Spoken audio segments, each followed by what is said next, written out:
First time caller line, you're on the air. Hi. Hello. Hello. Hi, is this Art? It is. Hi, Yeah, Art. this actually is my secret society line, you know. Well, how about this? I've been a member of the Solar Temple. Of the, I beg your pardon? The Solar Temple? Solar as in sun? Yes. Remember the Templars that in 1995 were found supposedly supposedly they committed suicide in France? Yes, and then Canada, in and Switzerland. Yes. Well, You were a member? I was a member of the Solar Temple, but thank God I wasn't there at that time. I was living in San Jose, California, and sort of got involved with the Solar Temple, flew to Canada about an hour out of Montreal, actually picked up at the airport by some people, and taken to an incredible house outside of Montreal, and spent 10 days with them, with Luc Juret, which was...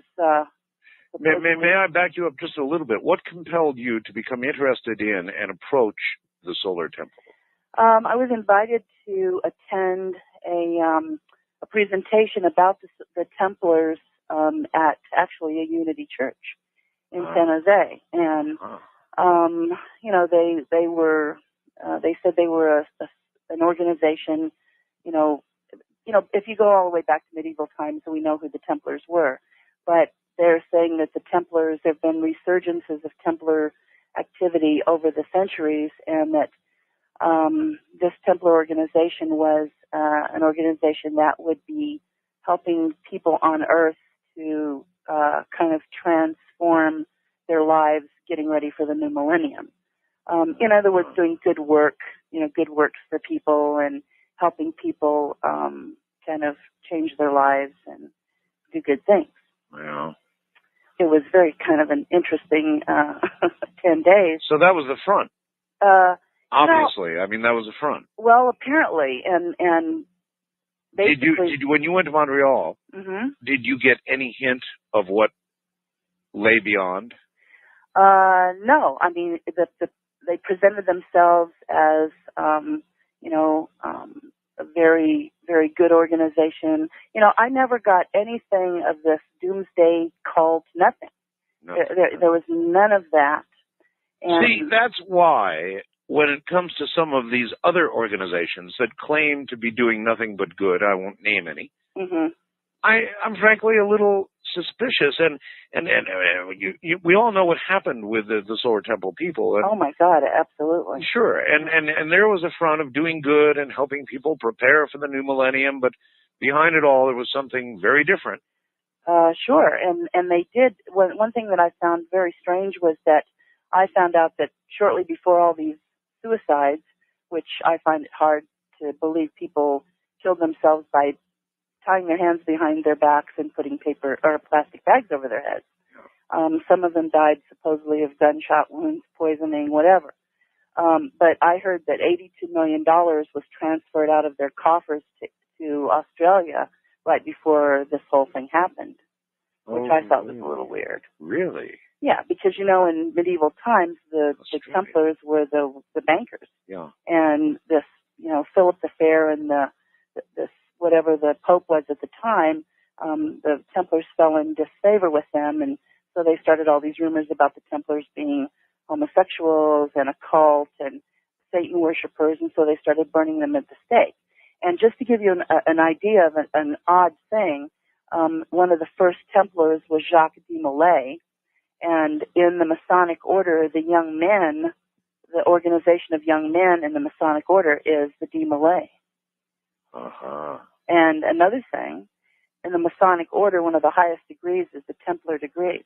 And did you know that you remember the Jack the Ripper killing? Oh yes.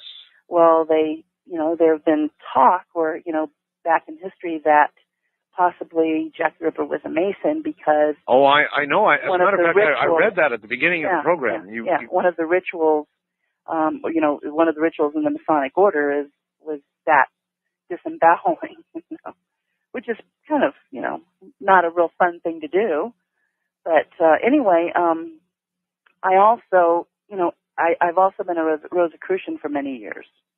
Whoa. And, yeah. And, you really have, you're a joiner, huh? Well, I mean, if you're a seeker of higher consciousness, which is, when you live in California, right now I'm in New Mexico, but, I have been doing a lot of seeking and meditation, and I actually, and I know you're going to think this is very strange, but I've heard of, you've heard of people channeling, right? Oh, yes. I know. And I never ever thought that I would ever do anything like that, or half the time I didn't believe when I heard people say they were channelers. Well, I want to say it again, because I always get clobbered for this. I'm suspicious of channeling, and the only reason is because it's so easily faked. That doesn't mean that it's not real. Right. That things are not channeled, but right. it to me, there's a lot of room for fraud. Sure. That's all. Well, a few years ago, and this is kind of a funny story. I was kind of stressed out, and I decided to sort of take a jacuzzi and relax and meditate. Right. And I went into a deep meditation, and I started hearing text in my head. Text? Text. It's like words coming out. Yes. And I started talking out loud, and it really freaked me out. And I thought, wow, but it was really good, what I was thinking, what was coming out. And so I got out of the bathtub. Of course, I dried off and got dressed and sat down in front of the computer, and what came out was called A Message from Mother Earth. And so how long was it? It's about, since that time I've gotten more, but this one particular message from Mother Earth is one page, and I'd really like to read it to you. Send it to me. Okay. All right? And include your phone number. Okay.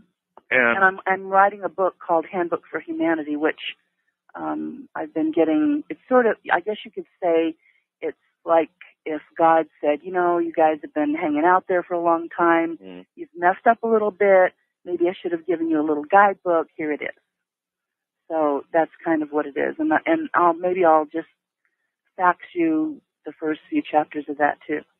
Well, no, don't do that by fax. That's too many. My machine, send it to you. My machine will throw up after 3 pages and not print it out. Well, A Message from Mother Earth is only 1 page, so I could. Absolutely. And if you would include your phone number with that. Okay, and your fax number is? Area code 775. 775. 727. 727. 8499. 8499. All right. Yeah, and in my travels, I've met a lot of interesting people like Patrick Flanagan. You know who Patrick Flanagan is? I do, yes. He spent some time at my house, and I know Ingo Swann. Do you know Ingo Swann? I have not yet met Ingo, nor have I interviewed him, and I should. He's in Las Vegas. Yeah, he was in Manhattan, so he's now in Vegas? Well, or he was in Las Vegas and went to Manhattan. I'm not sure where he is right now. Well, the last I talked to him a few months ago, he was in Manhattan. He is considered the father of remote viewing. Absolutely, and he sent me a copy of his book, which is called Penetration, and it's about when he remote viewed the dark side of the moon. I'll look forward to the facts. It's an incredible book. I understand. Thank you. It could ruin his reputation, but... Well... You should interview him. I will proceed. Okay. Thank you. Send me, if you have any contact information for Ingo Swann, pass it on. Will do. All right. Take care.